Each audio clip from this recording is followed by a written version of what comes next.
I remember as a child when my parents would come home from a 12, 18-hour shift, dead tired, they would put on some music, and immediately I would watch their energy level change. It's funny, I don't remember what I had for breakfast, but I remember Dion and the Belmonts, Run Around Sue. In hindsight, I see the power of music. Back then, I just thought it was kind of cool.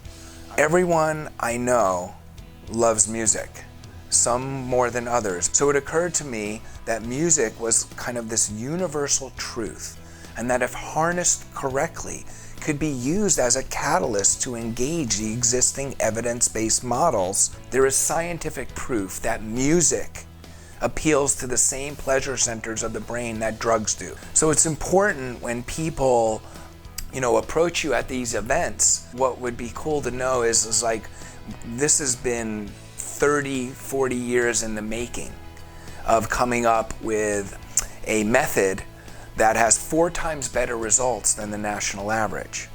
And that's based on communicating to the heart and the soul, not the head. My name is Jason Cabello, and I've been clean of all substances since June 7th, 2016. Both my mother and stepfather worked in the music business before I was born, and it's always been part of my life. After decades of drug abuse, mostly opiates, I had enough and I reached out for help. Naomi Fabricant, who worked for Face the Music at the time, helped me to get into Recovery Unplugged because I did not have the financial means at the time. Thanks to Face the Music, I didn't have to worry about a thing. They took care of me when I was unable to take care of myself, both financially and spiritually. It was 100% like being taken in by a family member.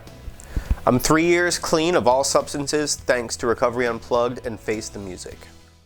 We've all kind of seen how traditional methodology or techniques, interventions work with kids. You bring a child into therapy and the kid starts opening up or not. Well, when that void actually happens where the child's not able to make that connection between what is being asked of them in the therapeutic session versus what they have inside of them, we put that musical piece in there in order to have them relate, open up, not just to the therapist, but also to the rest of their peers in a group setting. Social media has really kind of taken them to another place regarding some of the dangers that exist there, such as cyberbullying, for instance, to really attacking their self-esteem. But what if there was a song that they could actually play that really empowered them? Face the Music is a program that really works to help them get back to some fundamentals. Music is that thing that really helps. It not only helps those kids with connecting, but it also helps them with anxiety, stress management, self-esteem, and we teach them how to use that. We help them understand it. We encourage them to continue to access it.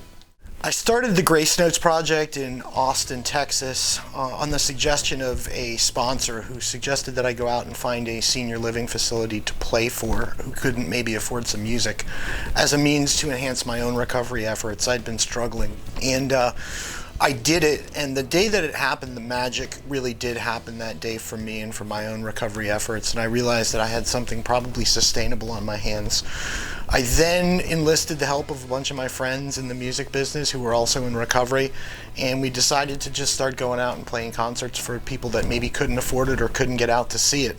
As a result, we started the Grace Notes project, and in no time we had partnerships with 3 different assisted living facilities, and we got about 20 musicians on board to go out and play for these folks that otherwise couldn't have the gift of music.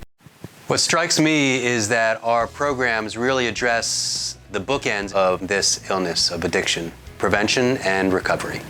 As we work with the kids to break down the lyrics to some of their favorite tunes or even write their own original rap, we're watching them unlock their own abilities to communicate with one another. We're watching them actually internalize that music unifies people and can heal people like nothing else. It's awe-inspiring to me to watch and even participate as the barriers fall and music begins to give them better tools for living.